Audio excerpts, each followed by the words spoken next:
नमस्कार दोस्तों, market decode में आप सभी का स्वागत है। यहाँ हम सिर्फ और सिर्फ डेटा और फैक्ट्स की बात करते हैं ताकि बाजार को समझने में आसानी हो। आज का दिन भावनाओं में बहने वालों का नहीं था, और सच कहूं तो कल का दिन भी सिर्फ उन्हीं लोगों का होगा जो लेवल्स, डेटा और सबसे जरूरी चीज डिसिप्लिन को फॉलो करेंगे। एक बात हम हमेशा की तरह साफ कर दें, यहाँ कोई टिप्स या कॉल्स नहीं दी जाती, ये सिर्फ बाजार के तथ्य हैं ताकि हर कोई अपना फैसला खुद और सोच समझ कर ले सके। तो चलिए सबसे पहले देखते हैं कि आज बाजार ने असल में किया क्या। एक नजर डालते हैं आज के एक्शन पर। देखिए, निफ्टी 50 आज अपनी निचली रेंज में बंद हुआ, जो साफ साफ एक कमजोरी का संकेत है। दिन में जब भी थोड़ी रिकवरी की कोशिश हुई, ऊपर से बिकवाली का जोरदार प्रेशर आ गया। बैंक निफ्टी का भी हाल कुछ ऐसा ही था, वो भी अपने रेजिस्टेंस जोन के नीचे ही जूझता रहा। मतलब दोनों इंडेक्स हमें यही बता रहे हैं कि मार्केट फिलहाल कमजोर और एक दायरे में फंसा हुआ है। और ये देखिए, मार्केट की ओवरऑल हेल्थ जो कि काफी कमजोर थी। जब गिरने वाले शेयर्स की संख्या बढ़ने वालों से कहीं ज्यादा हो तो ये खतरे की घंटी होती है।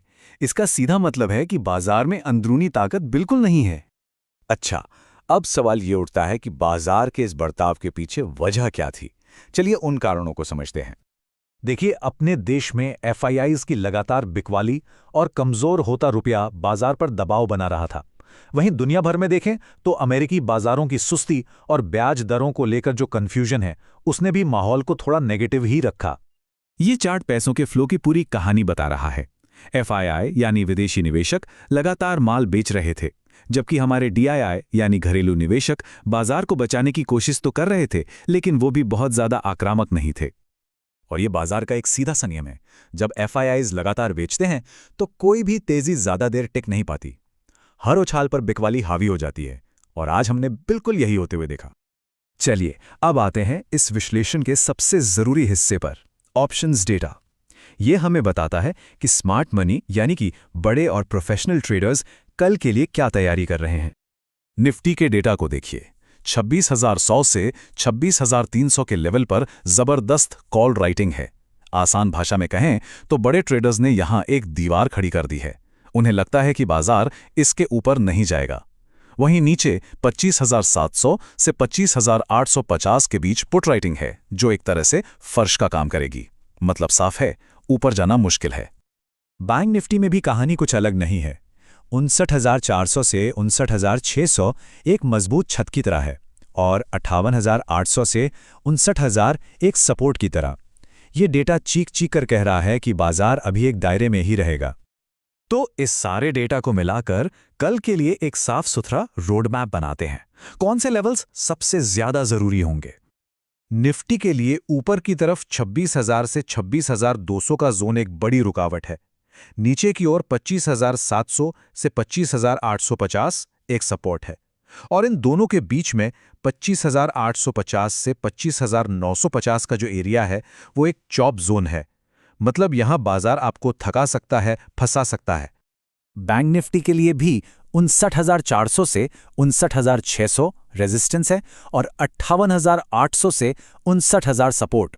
लेकिन यहां सबसे ज्यादा ध्यान देने वाली बात है 59,050 से 59,300 की रेंज, जो कि एक नो ट्रेड जोन है। एक समझदार ट्रेडर इस जोन में बाजार से दूरी रहता है। तो ये हैं वो जोन्स जो मार्केट के स्ट्रक्चर के हिसाब से बने हैं। और हां, एक बार फिर याद दिला दूं, ये कोई खरीदने या बेचने की सलाह नहीं है, ये सिर्फ एक एनालिसिस है जिससे सही फैसले लेने में मदद मिले। लेवल्स और डेटा तो ठीक है, लेकिन असली खेल तो माइंडसेट का है। चलिए अब सबसे जरूरी बात करते हैं, एक प्रोफेशनल ट्रेडर की सोच। तो कल क्या हो सकता है? मोटे तौर पर 3 संभावनाएं हैं। बुलिश अगर रेजिस्टेंस टूट जाए, बियरिश अगर सपोर्ट टूट जाए, और तीसरा रेंज बाउंड, जिसकी संभावना अभी के डेटा को देखकर सबसे ज्यादा लग रही है, जहां बाजार इन्हीं लेवल्स के बीच घूमता रहेगा। हमेशा याद रखिए, बाजार की भविष्यवाणी नहीं की जाती, बाजार पर सही समय पर सही लेवल पर रिस्पॉन्ड किया जाता है। प्रोफेशनल ट्रेडिंग का सिर्फ एक ही आधार है, रिस्क मैनेजमेंट। अपनी कैपिटल का सिर्फ एक छोटा हिस्सा रिस्क पर लगाएं, ओवर लेवरेज से बिल्कुल दूर रहें, और स्टॉप लॉस का कड़ाई से पालन करें। नुकसान को स्वीकार करना सीखें, ईगो को नहीं। इस एक लाइन को गांठ बांध लीजिए, बाजार में टिके रहना पहली प्राथमिकता है, मुनाफा तो बाद में भी आ जाएगा। तो हमारा फाइनल व्यू ये है कि बाजार का मूड फिलहाल सतर्क और रेंज बाउंड है। आज स्मार्ट ट्रेडर्स ने बाजार से नहीं बल्कि अपने अनुशासन से पैसा बचाया है। तो मैं आपको इस एक सवाल के साथ छोड़कर जा रहा हूं।